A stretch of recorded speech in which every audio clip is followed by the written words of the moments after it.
તો એક રજૂઆત આવી છે કે અહીંના જ ભૂતપૂર્વ વિદ્યાર્થી અને અહીંના જ ભૂતપૂર્વ શિક્ષક ગીતાબેન ગાંધી આપણી સમક્ષ એક પોયમ રજૂ કરવા જઈ રહ્યા છે, તો હું તેમને અહીં વિનંતી કરીશ કે તે પોતાની પોયમ અહીં રજૂ કરે. અહીંના જ ભૂતપૂર્વ વિદ્યાર્થી અને અહીંના જ ભૂતપૂર્વ શિક્ષક. થેન્ક યુ, મને અહીં આવવાનો ચાન્સ આપ્યો તે બદલ. સ્ટેજ ઉપર પધારેલા મહેમાનો અને મારા સહપાઠી અને સહશિક્ષકો અને વર્તમાન વિદ્યાર્થીઓ, મને બોલવા માટે તક આપી તે બદલ ખૂબ ખૂબ આભાર. હું જ્યારે સ્કૂલમાં હતી ત્યારની મારી યાદો આ કવિતા દ્વારા રજૂ કરું છું. થોડી હાઈસ્કૂલની યાદ મારા હૈયામાં, થોડી હાઈસ્કૂલની યાદ મારા હૈયામાં, હાઈસ્કૂલનું જ્ઞાન મારા અંગમાં, હાઈસ્કૂલનું જ્ઞાન મારા અંગમાં, હાઈસ્કૂલોની યાદ મારા મનમાં, હાઈસ્કૂલોની યાદ મારા મનમાં, મગજમાં હાઈસ્કૂલના શિક્ષકો, મગજમાં હાઈસ્કૂલના શિક્ષકો.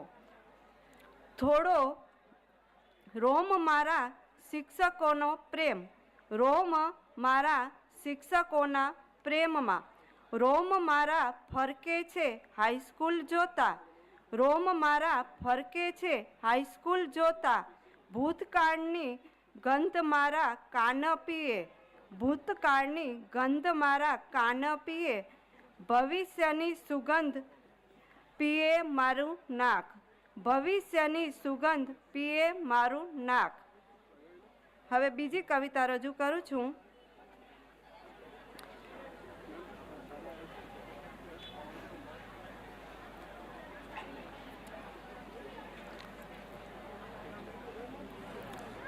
જ્યારે હું સ્કૂલમાં હતી ત્યારે જ્યારે મને દાખલા ના આવડતા ત્યારે એના ઉપરથી છે મારી કવિતા.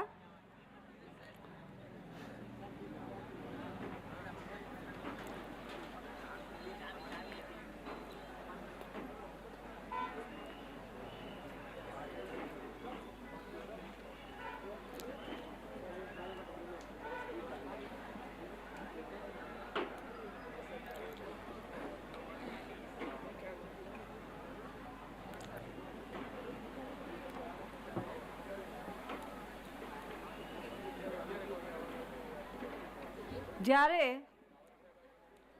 દાખલા ન આવડતા ત્યારે સુલતાન સાહેબ મને સમજાવતા, તને કેમ વિસરું રે. આ આધુનિક કૃષ્ણ અને સુદામા કેવા હોય છે તે.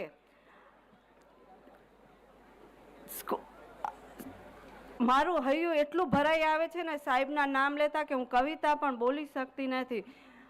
રૂપો ના આવડતા ત્યારે મને ગોયલ સાહેબ શીખવાડતા, મને કેમ વિસરે રે. જ્યારે સમાજ વિદ્યામાં ગાપચી મારતી ત્યારે કુમુદબેને મને સમજાવી, મને કેમ વિસરે રે. આપણે સાથે છેલ્લી બેન્ચે બેસતા, તને સાંભળે રે. આપણે છેલ્લી બેન્ચે સાથે બેસતા, તને સાંભળે રે. હાજી આવ્યો પહેલો નંબર, મને કેમ વિસરે રે. હાજી આવ્યો પહેલો નંબર, મને કેમ વિસરે રે. આ સ્કૂલમાંથી જ્યારે મારો પહેલો નંબર આવ્યો ત્યારે મને એટલું પ્રાઉડ ફીલ થયું હતું અને મને એમ ગર્વ થયો હતો કે ના, સરે મને આટલે સુધી પહોંચાડી. આજે પણ હું કોલેજમાં વિઝિટર લેક્ચરર તરીકે અને સ્કૂલમાં પણ વિઝિટર ટીચર તરીકે જાઉં છું અને જીપીએસસી અને એવી બધી એક્ઝામોના પેપર માટેના ક્વેશ્ચનો પણ તૈયાર કરું છું. જો કોઈને એ અંગેનું માર્ગદર્શન જોઈતું હોય તો પણ મારી પાસેથી મેળવી શકે છે. આ બધું મને આટલી પોસ્ટ ઉપર પહોંચાડવા સુધી સક્ષમ બનાવવામાં આ સ્કૂલનો ખૂબ જ ફાળો છે.